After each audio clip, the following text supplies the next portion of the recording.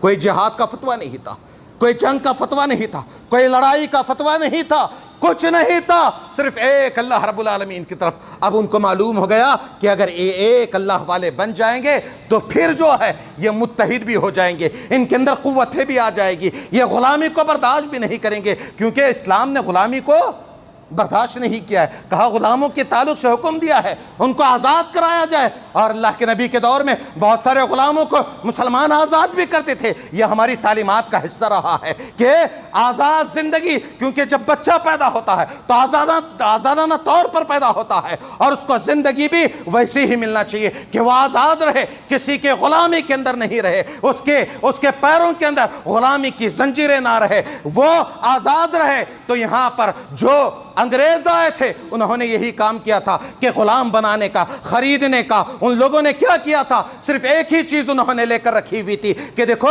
جو بکتا ہے اس کو خریدا جائے گا، اس کو مخبر بنایا جائے گا، یا تکلیفوں کے ذریعے سے اس کو ہمارے گرویدہ بنایا جائے گا۔ یہاں تک کہ جس آدمی کا نام ہندوستان کی آزادی کے اندر لیا جاتا ہے اس آدمی کے تعلق سے بھی کیا کہا جاتا ہے؟ اس نے تو جیل کے اندر کئی خط لکھ دیے، کئی 3 خط لکھے تھے۔ اس نے کہا تھا کہ میں آپ کے خلاف بغاوت نہیں کروں گا، جو آپ کے خلاف ہے میں آپ کا ساتھ دوں گا، ہندوستان کی آزادی کا میں قائل نہیں ہوں۔ جب اس نے یہ اعتراف کیا اور ساتھ میں اس اعتراف کے ساتھ میں یہ بھی اعتراف کیا کہ میں آپ کا مخبر بن کر رہوں گا، اس نے کیا کہا کہ جو چیزیں چلتی ہے اس کی خبر میں آپ کو دیتا رہوں گا، لیکن مجھے جو ہے اس کالا پانی سے آزادی چاہیے۔ اس نے ایک نہیں 3 خط لکھے، اور آزادی کو اس نے وہاں سے آزاد ہونے کے لیے ان سے مطالبہ کیا، اور ان کے سامنے جو ہے ان شرطوں کو رکھ کر وہ غلام بن گیا۔ اور آج اس کے بارے میں کہتے ہیں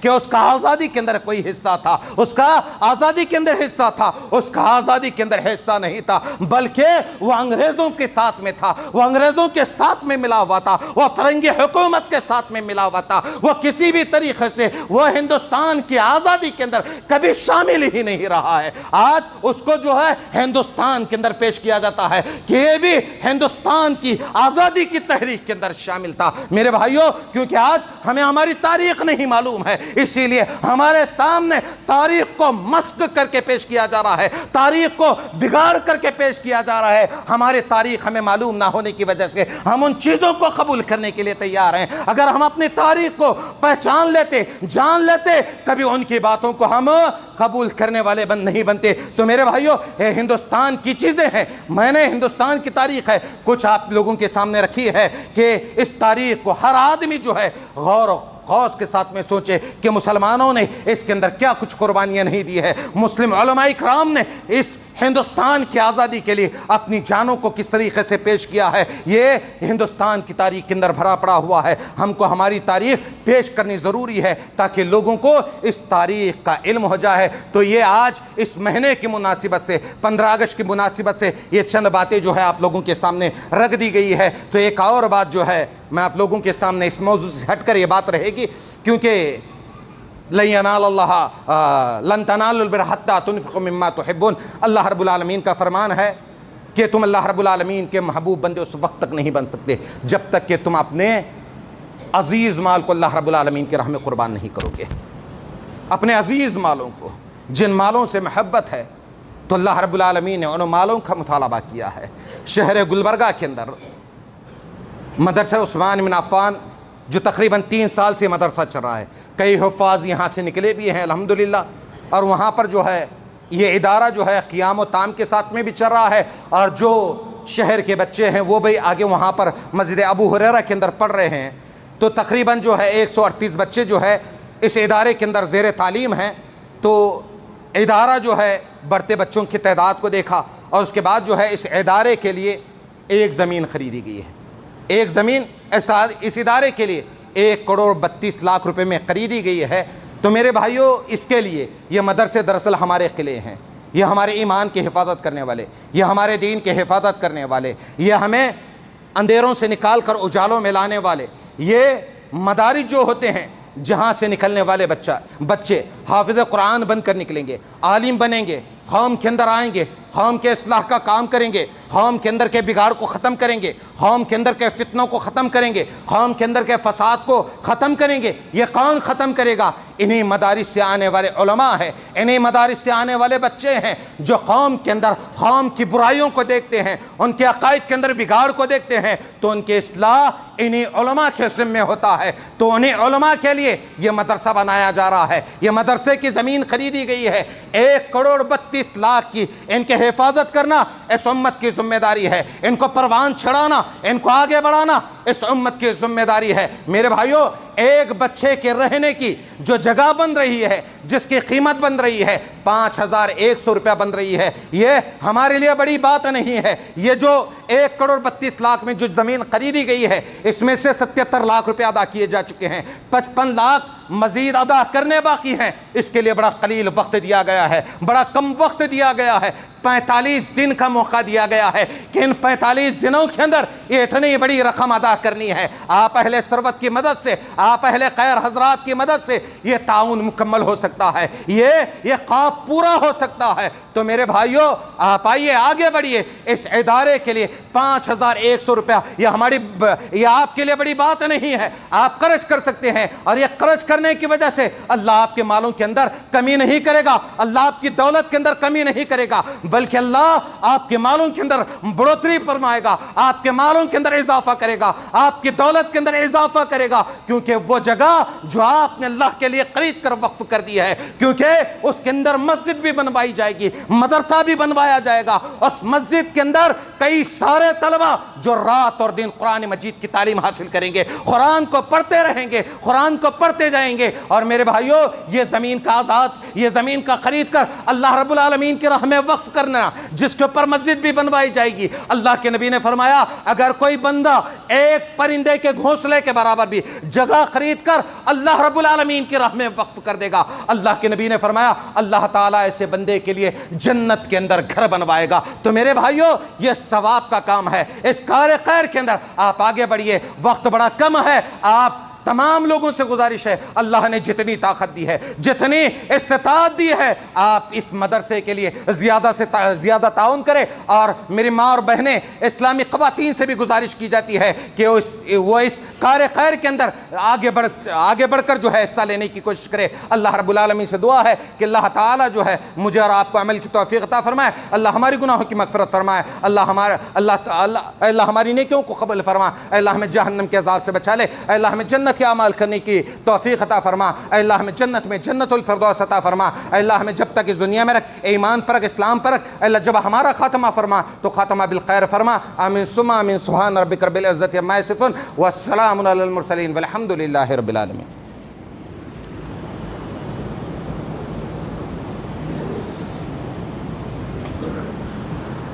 الحمد للہ نحمده ونستعینه ونستغفره ونعوذ بالله من شرور أنفسنا ومن سيئات أعمالنا، ومن يهد الله فلا مضل له ومن يضلله فلا هادي له، واشهد ان لا اله الا الله وحده لا شريك له، واشهد ان محمدا عبده ورسوله ارسله بالحق بشيرا ونذيرا، اما بعد فإن خير الحديث كتاب الله وخير الهدي هدي محمد صلى الله عليه وسلم، وشر الأمور محدثاتها وكل محدثة بدعة وكل بدعة ضلالة وكل ضلالة في النار، فأعوذ بالله من الشيطان الرجيم، بسم الله الرحمن الرحيم، إن الله وملائكته يصلون على النبي يا أيها الذين آمنوا صلوا عليه وسلموا تسليما، اللهم صل على محمد وعلى آل محمد كما صليت على إبراهيم وعلى آل إبراهيم إنك حميد مجيد، اللهم بارك على محمد وعلى آل محمد كما باركت على إبراهيم وعلى آل إبراهيم إنك حميد مجيد۔ عباد الله رحمكم الله، إن الله أمر بالعدل والإحسان وإيتاء ذي القربى وينهى عن الفحشاء والمنكر والبغي يعظكم لعلكم تذكرون، واذكروا الله يذكركم